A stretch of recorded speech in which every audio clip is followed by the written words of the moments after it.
近期台湾的外交空间不断被压缩，但是在国际上面的能见度却越来越高。不少人都认为，会有这么多的大国愿意重视台湾议题，其实跟我们的经贸实力有关。但台湾的经贸实力到底是怎么来的呢？除了我们企业的努力之外，其实在各国都有一小群人每天绞尽脑汁在思考如何让台湾与各国有深刻的经贸互动。今天就让我们来认识一下这群让台湾能够顺利在外谈生意的重要帮手吧。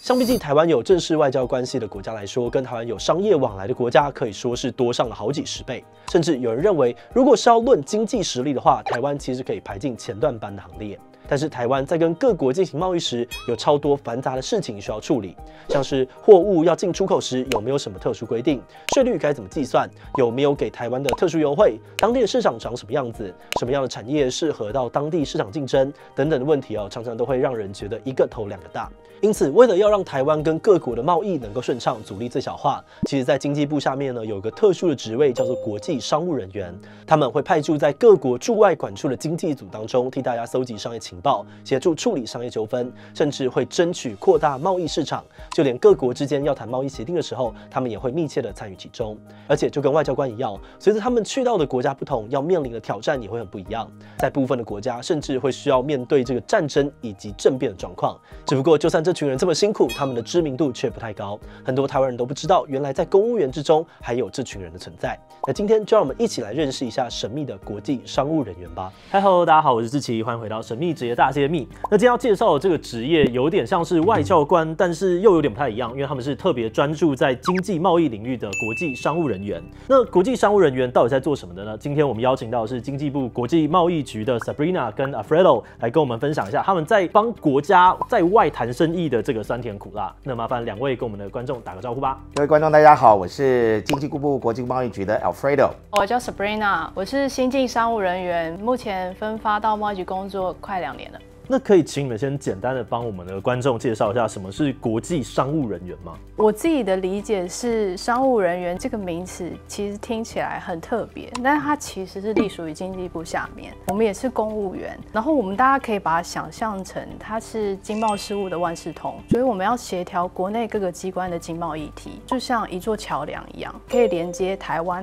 跟全世界的经贸关系。因为我在之前并没有听过这个工作，所以我很好奇的第一件事情是，你们当时是怎么得知这个工作的？这个工作基本上应该就是考试，然后来参加国家的特考，但是它比较特殊的一点就是说，因为它必须可能有一些经济或者是贸易的一些背景，但是因为这个考试其实还有很多语言的需求，所以可能在准备的时候，两者都必须要兼具。我们也是大概透过同学啦来去搜集这个考试的资讯。Sabrina 当时是怎么知道这个工作内容的？坦白说，这个考试的知名度可能不是那么高，然后它也的确像你刚刚讲的比较神秘。那因为我很幸运的是，我之前是在经济部服务，那我在这段工作期间，其实认识了很多商务人员前辈，包括像学长这样的人。然后我觉得他们都非常有勇气跟责任感的人，很值得尊敬。所以我自己后来跟我所学也相关，因为我本身学法律的，然后刚好这个科目考试有一个类组是国际经贸法组，所以我就决定，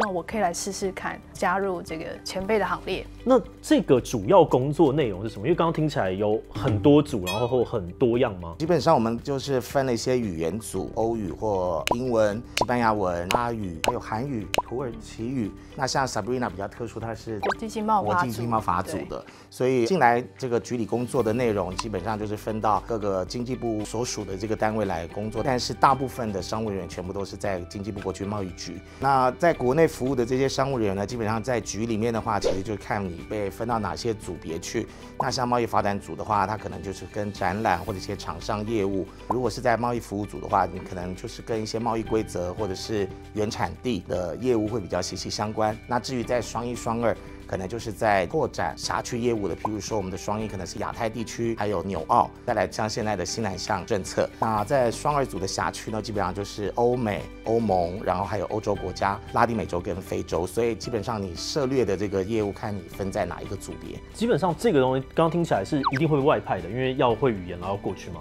对，您可能在局里面服务了大概2年，长官就会按照你的专长，然后把你派到国外去服务。那当然，在国外服务的期间，基本上就是配合驻外单位既定的一些目标或者是一些工作的任务，包括可能推广我们台湾的一些国际展览以外，那可能也会在当地有贸易拓销团去到国外，你可能要做接待，然后你要帮他们做搭建的一些工作，可能也要找当地的工协会来一些合作，然后去建立一些双方产业合作的可行性，这样子。那你之前有去过哪边呢？我是刚刚从巴拉圭调回来，但是我的第一派呢是在2009年的时候派到巴西去，我在那边待了6年，后来回到国内服务了2年之后，就又到西班牙，从2017到2020，然后再从西班牙又派到巴拉圭去，总共2任3个国家。比较特殊的，我觉得是在巴西的部分，因为是一个陌生的环境，然后对于这个语言不是很熟悉的情况之下，长官刚好考量那个时候有金砖5国的业务，我是在一个完全不熟悉而且不认识葡萄牙文的语言之下，独自前往了巴西，然后一待了6年。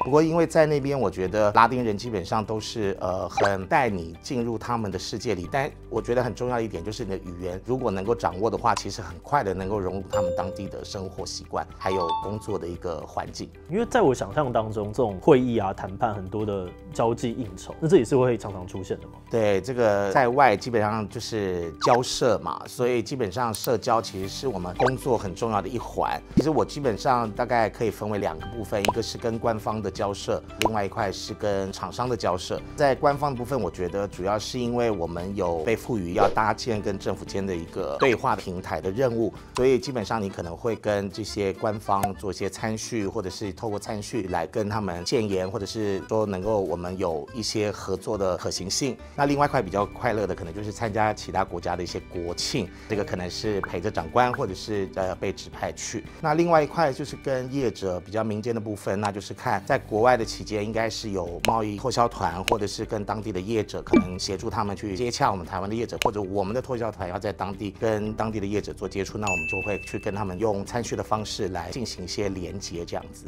那这样子，你们在外面那么多个国家，尤其刚刚你讲说你在巴西那是一个比较陌生的文化，尤其对我们的观众来说，那有没有吃过什么特别的食物，是哇这个东西好吃，或者是吓到的，都可以跟大家分享一下。我个人的经验基本上是在里约热内卢，那个时候代表处的馆长基本上就请我们订了一个当地最知名的叫 Marios 这家餐厅，它是一个海陆的吃到饱的餐厅。主要是我觉得它餐厅里面的装潢其实让人家觉得是非常的富丽堂皇，虽然它只是一个简单的小店，但是它是用整个海里找出来的贝壳所搭建出来的，这个是让我们蛮觉得很特别的。那餐的部分呢，就是你可以想象龙虾或者是天使红虾吃到饱的情况吗？听起来这样子的话，你们外交或工作必备常要有什么解酒液啊，或者是一些就是防痛风之类的东西？是，对，我觉得在巴西的痛风餐还蛮多的，譬如说还有内陆的，他们叫做黑奴餐，我们叫做肥抓的，它其实就是用这个黑豆煮上猪耳朵、猪脚、猪蹄膀熬制出来的一个很浓的汤，是浇在饭上的。这个是每个礼拜5巴西人都会特别去吃这一道叫肥抓的餐。但这个餐基本上礼拜5劳动者会吃以外，礼拜6的时候他们的午餐时间一般都是跟家人在过的，可是他们会准备这个餐以外，然后还有听这个森巴舞曲。那刚刚我们讲到就是工作上面的一些小工具、必备的小东西，有什么可以跟我们大家分享的吗？因为我每天上班啊，每天工作必备的东西，然后我今天也有带来哦，好，准备一下，就是一颗热忱的心啊？什么？这不是我期待到的回答。没有，我觉得需要热忱的心，是因为在去会议之前，我们其实需要相当多的准备工作。我们必须要了解这个会议的议程，包括我们国家自己的政策内容，还有对方国家的政策内容。所以这些东西的准备工作，我觉得需要我们热情的心跟初心，才能在那么庞大的工作量当中去应付这样的工作。那这样子感觉你们工作的时候没有非常多的国际市场情报相关的一些理解，那你们平常是怎么去搜集这些资料啊？我的部分基本上我觉得就是阅读杂志，像我还蛮喜欢《经济学人》，然后另外我也会订阅一些网络的数位媒体的新闻，可以很及时的充实你一些知识。但是因为我们国际商务人员可能处理的一些问题或者议题，它有的时候是很及时的，那当下就会可能要有一些说帖或立场，这些工具其实都会帮助你找到最适合的资讯，这样子。像在多边的部分的话，我们处理比较多 WTO 的议题这一块的话，其实它会有专门的电子报，